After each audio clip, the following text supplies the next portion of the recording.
Bien, alors, nous voici place de la République, la place de toutes les revendications. D'ailleurs, la pauvre, elle est un peu repeinte, hein, depuis que Madame Hidalgo a fait une super place, c'est devenu la place des manifestations. Du coup, la pauvre République, elle est repeinte de A à Z, du matin au soir. Bien, alors, pourquoi on est là? On va en profiter pour expliquer aux Parisiennes, aux Parisiens, ce que font les motards dans la rue. Bon alors, la semaine, on est aussi dans la rue pour nos retraites, hein, parce qu'on est comme les autres.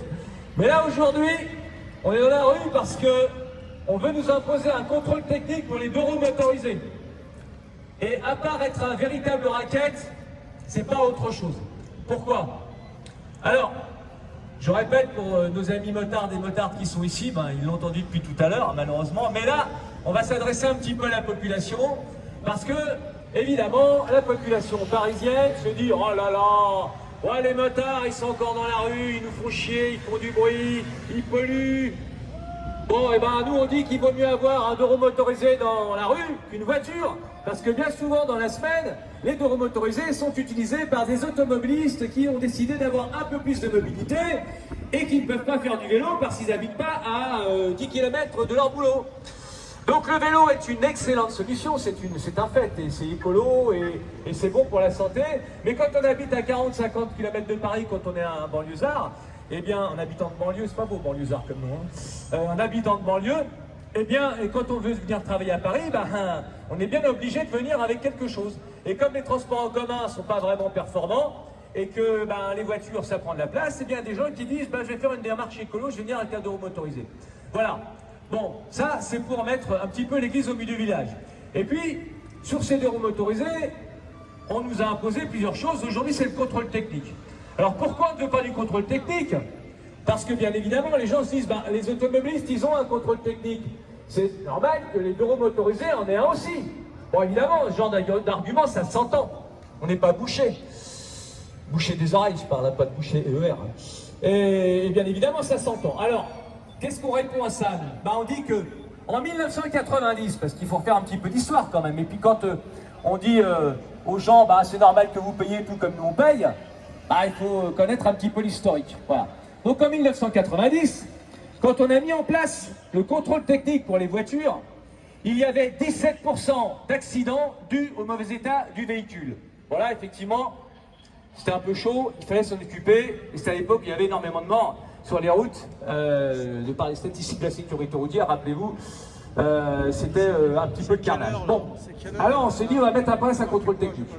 Donc, pourquoi pas?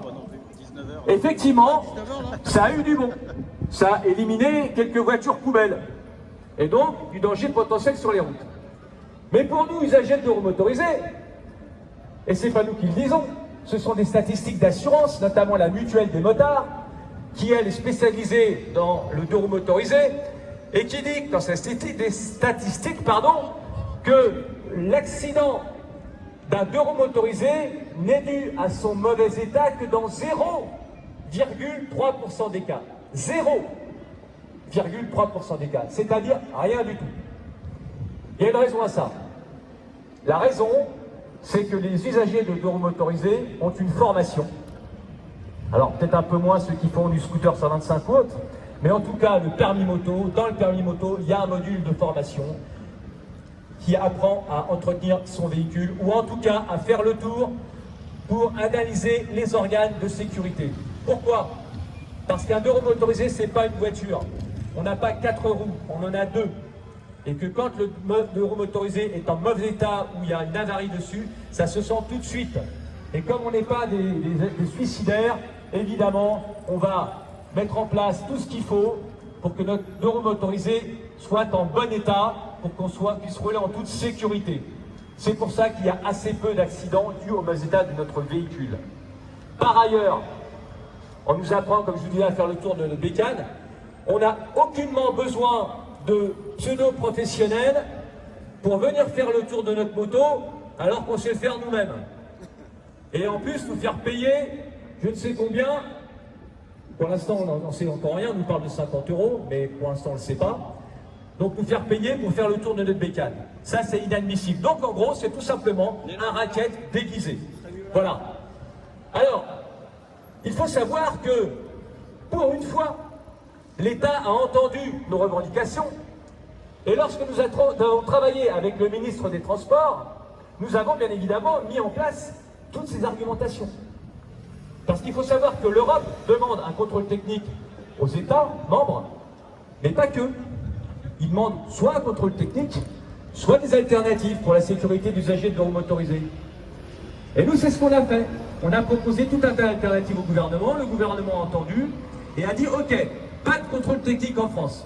Alors, je souligne juste que quand on nous parle de contrôle technique pour la sécurité des usagers de vélos motorisés, ça fait plus de 10 ans que la mortalité des usagers de vélos motorisés est en baisse et qu'on est à moins 19% en 10 ans.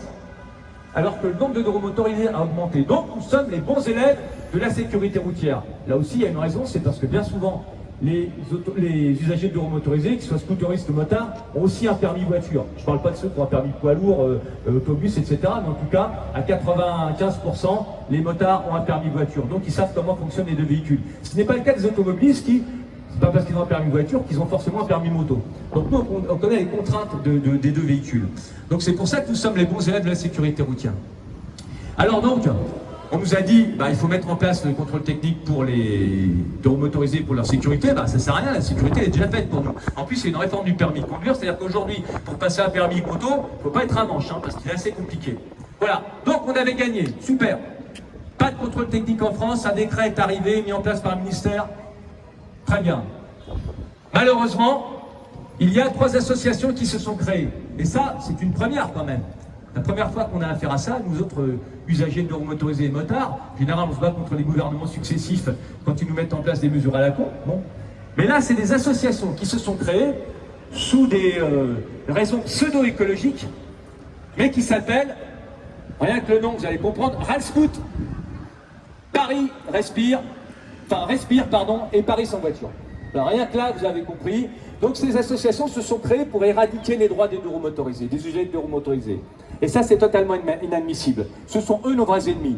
C'est-à-dire que le décret contre le contrôle technique a été mis en place, nous n'avions plus de contrôle technique, et c'est ces associations-là qui ont saisi le Conseil d'État et qui ont réussi à retourner, on ne sait pas comment, le Conseil d'État, qui a jugé sur une feuille blanche. Le Conseil d'État a jugé qu'il fallait mettre en place un contrôle technique pour la sécurité des usagers de vélos motorisés. Ils ont jugé sur quoi? On ne sait pas, puisque le contrôle technique n'existe pas en France. Donc on leur a pas dit, il y aura ça dans le contrôle technique. Non, il n'y a rien, il est vide. Et ils ont jugé pour dire que c'était bon pour nous. Donc ça pose un vrai problème, et démocratique et déontologique. Donc c'est pour ça qu'aujourd'hui nous sommes dans la rue, et nous sommes dans la rue pour dire au ministre, monsieur Clément Beaune, ministre des Transports, qu'il faut remettre en place un décret annulant le contrôle technique pour les vélos motorisés. Alors lui, il nous dit, non, ça fait déjà 2 fois qu'on se fait retoquer par le Conseil d'État, on va pas en prendre une 3e. Alors évidemment, il a peur pour sa carrière, puisque j'ai cru comprendre que ce monsieur Clément Beaune, ministre des Transports, il briguerait la mairie de Paris après. Vous voyez? Alors, il soigne un peu les écolos intégristes de Paris. Voilà. Donc c'est pour ça qu'il veut faire tourner. Or, nous, on lui demande, clairement, remettez en place le décret, et puis après on verra. Et bien si les associations attaquent encore, on verra après. Et de toute façon, on vous dit tout de suite, si arrive le décret mettant en place le contrôle technique, et bien nous aussi, évidemment, on va l'attaquer auprès du Conseil d'État. Voilà, parce qu'on ira jusqu'au bout et on ne se laissera pas faire. Vous êtes bien au courant que la FFMC, elle se bat toujours pour les droits des motards, c'est pas demain qu'elle va s'arrêter. Voilà, merci à toutes et à tous pour votre écoute. Nous espérons avoir convaincu les gens qui sont dans la rue et on va continuer notre petit chemin en mettant de la musique. Bonjour monsieur. Merci. On va essayer. Maintenant j'ai enlevé mon truc, il pleut.